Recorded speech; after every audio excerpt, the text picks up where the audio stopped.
भारत के प्रधानमंत्री बार-बार टूरिज्म पर फोकस करते हैं। भारत की ट्रेनों में सिर्फ हिंदू ही तो सफर नहीं करता है। सिर्फ कार्तिक पूर्णिमा में नहाने वाला और छठ पूजा करने वाला ही तो सफर नहीं करता है। पूरे दुनिया के लोग सफर करते हैं। लाखों की संख्या में यहाँ टूरिस्ट आते हैं, त्योहारों के मौसम में भी आते हैं। आप ये सोचिए कि क्या मैसेज जाए। ये तो रिग्रेसिव थॉट है। फूड का धर्म से कोई वास्ता नहीं है। इस देश में सर्वाधिक मांसाहारी नॉन मुस्लिम है। मेरे आसपास कम से कम 100 ऐसे मुस्लिम परिवार है जो महीने में एक बार भी नॉनवेज नहीं खाते हैं। एक तो नॉनवेज महंगा बहुत है और उनकी फूड हैबिट में नहीं है। पर ये एक थियोक्रेटिक स्टेट बना रहे हैं, जैसे कि मध्य एशिया में बहुत सारे देश हैं और ये उसको राजनीतिकरण कर रहे हैं, उस पर कब्जा जमा रहे हैं, क्योंकि ये वहां पर नहीं थे। वही है असली धर्म, जिसको हिंदू धर्म, जिसको इनसे बचाने की जरूरत है।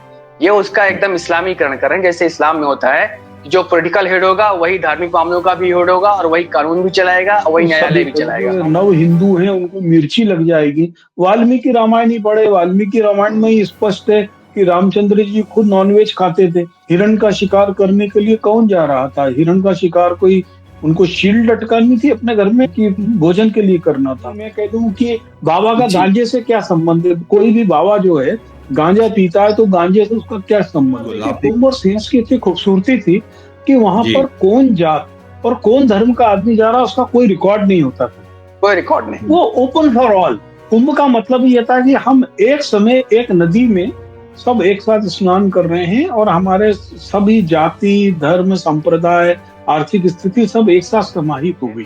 शंकराचार्य उस इलाके से जब गुजरे थे, जब उन्होंने चारों धाम बनाए, तो उन्होंने नर्मदाष्टक लिखा। समिंदु सिंधु सुस्खलत तरंग भंग रंजितम दुष्ट पाप जात जात कार्यवारी संयुतम कृतांत दूत भूत काली भीति हारी वर्मदे तदीय पाद पंकजम नमामि देवी नर्मदे। पिछले 10 साल में नेपाल से लगी तराई की सीमा पर 1500 मस्जिद बन जाती हैं। नो मीन्स लैंड पर खेती होने लगती है। वहां पर 2000 से ज्यादा मदरसे बन जाते हैं। संदिग्ध है, वहां की डेमोग्राफी बदल रही है। लेकिन उसके लिए वो राज्य सरकार और वहां सेंटर से लगाई गई एसएसपी क्या कर रही है? उसके लिए मैं गाली मौलाना को क्यों दूं? सलाम, नमस्कार। मैं हूं कुणाल पाठक और आप देख रहे हैं द लखनऊ पोस्ट, आज का अखबार। एक खबर मैंने पढ़ी है, हिंदी अखबारों में है कि छठ से कार्तिक पूर्णिमा तक जो ट्रेनें चलेंगी तो उन सभी ट्रेनों में जो है वेज फूड मिलेगा और रेलवे स्टेशन में भी वेज फूड मिलेगा। कहीं पर भी नॉनवेज दिखेगा नहीं। मैं बस ये जानना चाह रहा हूँ आप दोनों लोगों से कि क्या पहले भी ऐसा होता रहा है रेलवे में? मतलब इस सरकार के पहले भी कभी ऐसा हुआ है कि इस तरीके से जो हिंदू त्योहार आ गए या इस तरीके से कुछ हुआ? भाई रेलवे तो एक सार्वजनिक स्थान है ना, कोई धार्मिक स्थान तो है नहीं। सार्वजनिक स्थान पर हर व्यक्ति आता है, हर धर्म का व्यक्ति आता है। तो अगर हर धर्म का व्यक्ति आ रहा है तो आप एक ही किस्म का फूड क्यों देखेंगे? फूड का धर्म से कोई वास्ता नहीं है। इस देश में सर्वाधिक मांसाहारी नॉन मुस्लिम है। मेरे आसपास कम से कम 100 ऐसे मुस्लिम परिवार है जो महीने में एक बार भी नॉनवेज नहीं खाते हैं। एक तो नॉनवेज महंगा बहुत है और उनकी फूड हैबिट में नहीं है। तो ये धर्म से आप इसको मत जोड़िए। आप बताइए, काली पूजा पर बलि जो हो रही है या पूरे बिहार और पूर्वांचल में मछली को जल का फल माना जा रहा है, तो ये कोई धर्म से जुड़ा हुआ मसला नहीं है। ये केवल एक दिखावा है कुछ लोगों की लिंचिंग करने के लिए, कुछ लोगों के लिए। ये यानी धर्म के नाम पर कुकर्म है। आप लोगों को बेरोजगार करना चाहते हैं, लोगों की जबरिया अपनी सोच को उस पर थोपना चाहते हैं। एक जैन फूड भी चला है, उसमें जैन फूड करके भी बनाते हैं ये। वो उसमें प्याज लहसुन नहीं होता है। प्याज लहसुन भी नहीं होता। मतलब ये पूछ रहा हूँ कि इस सरकार से पहले भी होता रहा है कभी या फिर ये बिल्कुल नया ही है? कभी नहीं हुआ। कभी नहीं हुआ भाई। हम आप यदि फिर वही बात है कि जब कहने लगेंगे तो लोगों को जो नव हिंदू हैं उनको मिर्ची लग जाएगी। वाल्मीकि रामायण ही पढ़े। वाल्मीकि रामायण में ही स्पष्ट है कि रामचंद्र जी खुद नॉनवेज खाते थे। हिरण का शिकार करने के लिए कौन जा रहा था? हिरण का शिकार कोई उनको शील्ड लटकानी थी अपने घर में कि भोजन के लिए करना था? भाई, भोजन का धर्म से कोई वास्ता नहीं है। भोजन आपकी आवश्यकता और उपलब्धता पर निर्णय डिपेंड करता है। जो आपकी आवश्यकता है और उपलब्धता है, क्योंकि पहले ऊपर वाले ने तय किया कि आपके पास में, आपके परिवेश में जो पैदा होता है वही आपका भोजन है। और वही आपकी आवश्यकता है। जैसे मैंने एक बार शायद पहले भी बताया था कि जहाँ पर हाई प्रोटीनियस डाइट की जरूरत थी, क्योंकि जहाँ पर खेती भी बहुत होती थी और आक्रांताओं से भी लड़ना था, कश्मीर से लेके पंजाब से लेके हिमाचल से लेके हरियाणा तक, तो वहां पर हाई प्रोटीनियस डाइट जरूर, वहां लोगों ने चने खाए, राजमा खाया, छोले खाए और नॉनवेज खाया। लेकिन साउथ इंडिया में इतने ज्यादा आतताइयों की जरूरत नहीं थी, तो वहां लो प्रोटीन फूड होता है। इसी तरीके से हमने अ, उगाना शुरू किया। तो बिल्कुल। खाना क्या उपलब्ध है और आपके शरीर की जरूरत क्या है, इससे इसका धर्म से कोई वास्ता नहीं है।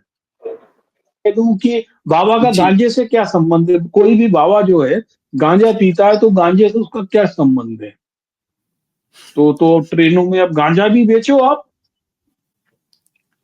देखिए, बहुत बिल्कुल। कुंभ जो है इतना विचित्र और रहस्यमयी पर्व है। आप देखिएगा, जो वास्तव में साधु हैं, जो ईमानदारी के साधु हैं, अचानक उन्हीं तिथियों पे कहीं पहाड़ से कंदराओं से अचानक आ जाते हैं। और जब कुंभ समाप्त होता है, ये शहरी अखाड़ों को छोड़ दीजिएगा, आप उन बाबाओं को कभी वापस जाते नहीं देखोगे, किसी ने नहीं देखा। लोगों ने पता किया, पीछा किया। तो जो इसकी दिव्यता है, खूबसूरती है, वो इसके वैविध्य में है, विविधता में है। इसमें आप देखो ना कि आदिवासियों के अखाड़े भी हैं, ब्रहमलाओं के अखाड़े भी हैं, नगाज भी हैं, रामनामी भी हैं, बिल्कुल। सतनामी भी हैं, सिख भी हैं। हर हर संप्रदाय के लोगों का वहां पर एकत्रीकरण है। अब नाथ अंतर्निरपेक्ष। संप्रदाय का भी अखाड़ा है। नाथ हम्म। संप्रदाय में तो बंगाल में और उसमें बहुत सारे मुस्लिम हैं। बिल्कुल। बिल्कुल सही तो बात है। हम ये आरएसएस जो है, कुंभ और सिंहस्थ पे अपना कब्जा करना चाहता। देखिए, हमारी परंपरा में क्या था, 6 साल में सिंहस्थ होता था और 12 साल में कुंभ होता था, जिसको अर्ध कुंभ और कहते थे। किस जगह पर सिंहस्थ होगा और किस जगह पर कुंभ होगा, ये भी तय था। और उसकी वैदिक कहानी है और उसके जियोलॉजिकल कारण है, यदि साइंस पे जाए। लेकिन इन संघियों ने दुकान के कारण क्या किया, हर जगह को कुंभ नहीं महाकुंभ नाम दे दिया। इनको महाशब्द से बड़ा प्यार है। महारैली, महासमागम, महा डैश डैश, सब महा होते हैं इनके। तो इन्होंने कुंभ और सिंहस्थ की परंपरा और खूबसूरती को ही खत्म कर दिया है। सिंहस्थ में कौन साधु आते थे और कुंभ में कौन साधु आते थे, इसका वैफिकेशन था। समझ रहे हैं ठीक आप? बात। लेकिन बिल्कुल। इनके लिए ये सब कुछ दुकान है। सबसे ज्यादा आप बोलोगे नॉनवेज नहीं बिकेगा, वेजिटेरियन बिकेगा, तो जितनी गुजरात की कंपनियां खाकड़ा पोपड़ा थेपला लेके आ जाएंगी। बनारस में और अयोध्या में देखो लो ना, प्रसाद तो गुजराती यही कंपनी आ गई। बिल्कुल। नहीं तो विश्व दीपक, मैं ये कह रहा था कि ये जो इस किस्म की चीजें हैं, ये मतलब गलत तो हैं ही, और दूसरी बात ये कि राइट टू लाइफ पर भी प्रभाव डालती हैं। जो आर्टिकल 21 है उस पर भी प्रभाव डालती हैं। और दूसरी बात ये है कि भारत के प्रधानमंत्री बार बार टूरिज्म पर फोकस करते हैं। भारत की ट्रेनों में सिर्फ हिंदू ही तो सफर नहीं करता है, सिर्फ कार्तिक पूर्णिमा में नहाने वाला और छठ पूजा करने वाला ही तो सफर नहीं करता है। पूरे दुनिया के लोग सफर करते हैं। लाखों की संख्या में यहाँ टूरिस्ट आते हैं, त्योहारों के मौसम में भी आते हैं। आप ये सोचिए कि क्या मैसेज जाएगा। ये तो रिग्रेसिव थॉट है पूरी तरीके से। बिल्कुल बहुत रिग्रेसिव थॉट है। और देखिए, हमारी जो, जैसा पंकज जी कहते हैं, और बहुत उन्होंने अच्छी बात बताई कि हमारे यहाँ ये स्थापित नियम सदियों से चले आ रहे हैं। सिंहस्थ कहाँ लगेगा, महाकुंभ लगेगा, कौन कौन अखाड़ा होगा, किसको कहाँ जाएगा। और मुझे याद है हमारे गांव में सबके हम्म। रजिस्टर होते हैं।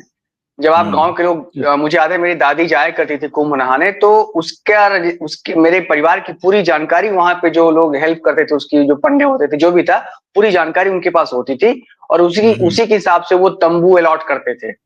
तो इस गांव के, इस क्षेत्र के लोग इधर हैं, इस क्षेत्र के लोग उधर हैं। पहले तो ऐसी व्यवस्थाएं नहीं थी। इसकी पूरी एक व्यवस्था है। और ये पॉलिटिसाइजेशन है, ठीक कर रहे हैं वो, कि ये राजनीतिकरण कर रहे हैं धर्म का, और एक थियोक्रेसी बना रहे हैं इस भारत को। थियोक्रेटिक स्टेट बना रहे हैं ये, और कुछ नहीं है। सोचिए हमारे यहाँ क्या धर्म की इतनी उदात्त परिभाषा है कि धर्म क्या है भाई? जो मतलब धृधारण्य धातु से बनता है धर्म। जो धारण करने योग्य हो वही धर्म है, जो धारण करने योग्य नहीं है वो धर्म नहीं है। ये हमें सिखाया जाता है हिंदुओं को, हाँ, कि जो धारण करने योग्य है वही धर्म है। हाँ, जो धारण करने योग्य नहीं है वो धर्म नहीं है। ये धारण करने योग्य नहीं है तो ये धर्म नहीं है। हम लोग तो उस परंपरा के हैं, पर ये एक थियोक्रेटिक स्टेट बना रहे हैं, जैसे कि मध्य एशिया में बहुत सारे देश हैं, और ये उसको राजनीतिकरण कर रहे हैं, उस पर कब्जा जमा रहे हैं, क्योंकि ये वहां पर नहीं थे। ये वही है असली धर्म, जिसको हिंदू धर्म, जिसको इनसे बचाने की जरूरत है। ये उसका एकदम इस्लामीकरण कर रहे हैं, जैसे इस्लाम में होता है कि जो पॉलिटिकल हेड होगा वही धार्मिक मामलों का भी हेड होगा, और वही कानून भी चलाएगा, और वही न्यायालय भी चलाएगा। सामाजिक हाँ बिल्कुल, सामाजिक भी होगा, बिल्कुल डिक्टेट करेगा। ये वही कर रही है, इनसे बचाना होगा इस चीज को। और आप देखिए कुंभ और सिंह की इतनी खूबसूरती थी कि वहां पर कौन जात और कौन धर्म का आदमी जा रहा उसका कोई रिकॉर्ड नहीं होता था, कोई रिकॉर्ड नहीं, वो ओपन फॉर ऑल। कुंभ का मतलब ये था कि हम एक समय एक नदी में सब एक साथ स्नान कर रहे हैं, और हमारे सभी जाति, धर्म, संप्रदाय, आर्थिक स्थिति सब एक साथ समाहित हो गई, तो हम सनातन हो गए। भाई गंगा के बारे में क्या कहा? गंगा तो दर्शनाय मुक्ति, जिसके दर्शन से ही मुक्ति मिल जाती है वो है गंगा। तो उस गंगा के लिए किसी की पाबंदी नहीं थी, बिल्कुल गंगा हमारे लिए पूजनीय है। भाई आज आप बोलोगे कि आज मुसलमान नहीं आएगा, फिर कल आप बोलोगे कि वहां पर ईसाई नहीं आएगा, फिर परसों आप बोलोगे दलित नहीं आएगा, फिर बोलोगे ब्राह्मण का कार्यकाल अलग होगा पूजा करने का और राजपूत का अलग होगा। यही होगा, फिर आप ये सब क्यों करोगे ना वहां पर? बिल्कुल सही बात। फिर अघोरी कहाँ जाएंगे वहां पर? यदि आप नॉनवेज बंद कर दोगे तो अघोरी भी तो आएंगे वहां पे, कि नहीं आएंगे? अब ये देखिए सर, अघोरी को आप मेला से बाहर कर दोगे? कर देंगे। अब ये देखिए, हम लोग जिस क्षेत्र के हैं, पंकज जी भी बुंदेलखंड के मेरे ख्याल से, और मैं बुंदेलखंड से लगा हुआ क्षेत्र है अपना बघेलखंड, उस इलाके का हूँ मैं। हमारे यहाँ नर्मदा नदी बहती है, और उसका एक दूसरा नाम है रेवा, नर्मदा का रेवा, और उसी पे हमारे शहर का नाम पड़ा है रीवा। रेवा से ही रीवा शहर का नाम पड़ा है। और मुझे इन लोगों ने अभी वहां ओंकारेश्वर में शंकराचार्य की कितने सैकड़ों हजारों फीट ऊंची मूर्ति बनवाई है। आप याद करिए, शंकराचार्य उस इलाके से जब गुजरे थे, जब उन्होंने चारों धाम बनाए, तो उन्होंने नर्मदाष्टक लिखा, मतलब नर्मदा की स्तुति में नर्मदाष्टक लिखा। और वो इतना खूबसूरत है, इतना खूबसूरत है, मैं आपको बस, जो कि बहुत सुंदर, समिंदु सिंधु सुस्खलत तरंग भंग रंजितम, जो शख्स पाप जात जात कार्यवारी संयुतम, कृतांत दूत भूत काली भीति हारी वर्मदे, तदीय पाद पंकजम नमामि देवी नर्मदे। ये उनकी इतनी शानदार लाइनें हैं, उन्होंने नर्मदा की स्तुति की है। हाँ, और ये तब का है जब बीसी, बिफोर क्राइस्ट, तब की मैं आपको स्तुति बता रहा हूँ। ये तो ये इनको सिर्फ इस्लामीकरण से इनको भगाना पड़ेगा इन लोगों को। नहीं, शंकर तो खैर 7वीं 8वीं शताब्दी में थे, जो सॉरी, हाँ बिल्कुल ठीक करें, हाँ शंकराचार्य मैं बुद्ध के, बिल्कुल मैं बुद्ध से कंफ्यूज करके, हाँ, लेकिन फिर भी 1300 साल हो गए, आप सोचिए। हाँ 1300 साल, बिल्कुल 1200-1300 साल बहुत हो गए हैं। कुल इस्लाम के जन्म के ही 1400-1600 साल हुए हैं, और इस स्तुति को ही 1300 साल हो गए। खैर पंकज जी, एक खबर है जिस पर चर्चा कर लेनी चाहिए, वो ये कि सुप्रीम कोर्ट ने जो मदरसा एक्ट था उत्तर प्रदेश का, उसको रिस्टोर कर दिया। जो इलाहाबाद हाई कोर्ट ने स्ट्रक डाउन कर दिया था, उसको अनकॉन्स्टिट्यूशनल और वॉइड बता दिया था, तो अल्ट्रा वायरस बताया था, तो वो उसको सुप्रीम कोर्ट ने अब रिस्टोर कर दिया। बस ये जरूर कहा कि कामिल और फाजिल जैसी डिग्रियां वो यूजलेस हैं, और ये जो है याद है।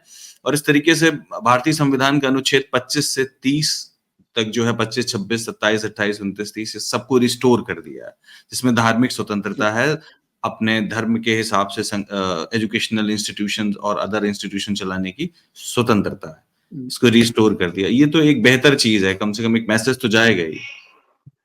मदरसा वाला प्रकरण भी ठीक, हिजाब, हलाल मीट, सरीका एक हलूला और हंगामा है। आप बताइए कि उत्तर प्रदेश में 11-12 हजार मदरसे हैं, उसमें से कितने मदरसों को सरकारी ग्रांट मिलती है? 600 या कुछ को। ये केवल बेवजह का उद्यम था। मैं आपको बताऊं कि आज से 20 साल पहले मैं जब उत्तर प्रदेश में यूनिसेफ के लिए काम कर रहा था, तब यूनिसेफ के साथ एक संस्था काम करती थी, नालंदा ने उस समय मदरसों में आधुनिक शिक्षा और कंप्यूटर को लेकर काम करना शुरू किया था, और मैं ऐसे कम से कम 20 मदरसों में गया था जहाँ पर उन्होंने कंप्यूटर, मैथमेटिक्स, साइंस शुरू किया, और उस पर एक पूरी रिपोर्ट थी। वो रिपोर्ट आज भी मेरे पास रखी है। तो ये मॉडर्नाइजेशन जो के है खिलाफ कि नहीं हो सकते। आप कहने का मदरसों का मतलब देखिए, तो वहां पर देखिए बहुत बड़ी चीज है कि यदि पिछले 10 साल में नेपाल से लगी तराई की सीमा पर 1500 मस्जिद बन जाती हैं, नो मीन्स लैंड पर खेती होने लगती है, वहां पर 2000 से ज्यादा मदरसे बन जाते हैं, एक संदिग्ध है, वहां की डेमोग्राफी बदल रही है। लेकिन उसके लिए वो राज्य सरकार और वहां सेंटर से लगाई गई एसएसबी क्या कर रही है, उसके लिए मैं गाली मौलाना को क्यों दूं? सही बात है। बॉर्डर सिक्योरिटी फोर्सेस की ठीक है ना? जिम्मेदारी केंद्र सरकार की तो वहां जिम्मेदारी पर अचानक वहां पर नो मेंस लैंड पे कोई खेती कर रहा है और मस्जिद बना रहा है, तो आपकी आईबी है, रॉ है, स्टेट इंटेलिजेंस है, वहां की लोकल पुलिस है, एसएसबी है, वो क्या कर रही है? 10 साल बन में, जाने। पिछले 10 साल का, अभी 5 दिन पहले ही, अमर उजाला में उस पर एक रिपोर्ट है। तो हम क्या जानबूझ करके, एक होता है कि असल में कुछ चल रहा है, और दूसरा होता है बदनाम करने के लिए कुछ हो रहा है, तो हम कुछ प्रोडक्ट को बदनाम करने के लिए तैयार करते हैं और उनको दिखा के देखो ये कर रहा है। पहले बन जाने देते हैं, फिर इसके बाद उसकी बुराई करना शुरू करते हैं। नहीं, वो जानबूझ करके बनाते, जिससे कि हम बोले देखो ये अकेले मदरसों में आतंकवादी तैयार कर रहे हैं, मदरसों में। भाई जो मदरसे सीमा पर साजिशन बनाए जा रहे हैं, जाहिर है कि वो मदरसों का मुख्य उद्देश्य दीन की शिक्षा देना नहीं है। जाहिर है कि उनका उद्देश्य क्या अच्छे मुस्लिम तैयार करना नहीं है, उनका उद्देश्य अपना है। सबको मालूम है कि नेपाल आईएसआई का सबसे बड़ा गढ़ है, आज से नहीं है, दाऊद इब्राहिम के समय से सबको मालूम है, और 20 घटनाएं वहां से हो चुकी हैं। बिल्कुल। ये कोई न कोई जब मेरे तरीके आम आदमी को मालूम है, तो निश्चित इंटेलिजेंस एजेंसी को भी मालूम होगा।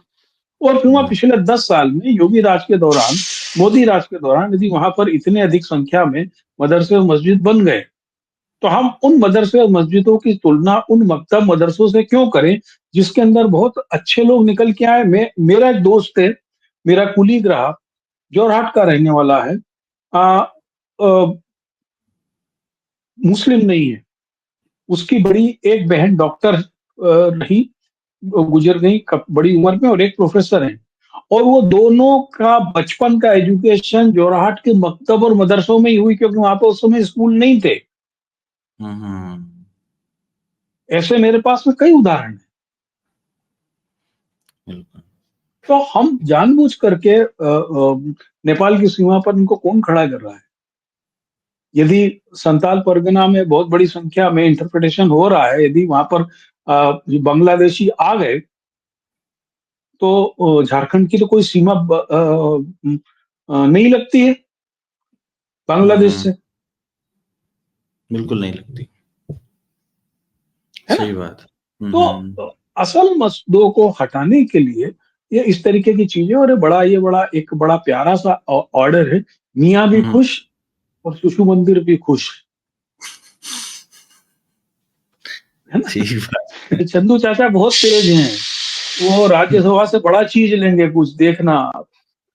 राज्य क्या दे देगा उनको? राज बड़ा पद दिया उनको, हर कोई गोगोई होगा क्या? मुझको तो शक है। नहीं तो नहीं है, ये कोई राजदूत वाजदूत बन जाए, कोई इंटरनेशनल कोर्ट ऑफ जस्टिस में कहीं जज बन के चले जाए, कोई बहुत बड़ी बात हो, ये कुछ बड़ा लेंगे। मुझे लगता है उनको सबसे ज्यादा चिंता होगी अपने अभिनव की, और अगर उनका अभिनव आगे बढ़ गया तो फिर सब आगे बढ़ जाएंगे। चूंकि पहले यशवंत आगे बढ़े थे, फिर यशवंत से आप साहब आए, और अब आप साहब से अगर अभिनव आगे बढ़ गए तो फिर सब कुछ बेहतर हो जाएगा, परिवार चलता रहेगा। क्यों विश्वदीप? बिल्कुल यही है। चलिए, कॉलेजियम ठीक है। में उसका नाम चढ़ जाए, बस यही है। हाँ, बस बस बस ठीक है, ठीक है सर, इसको यही खत्म करते हैं। चलिए, बहुत थैंक यू।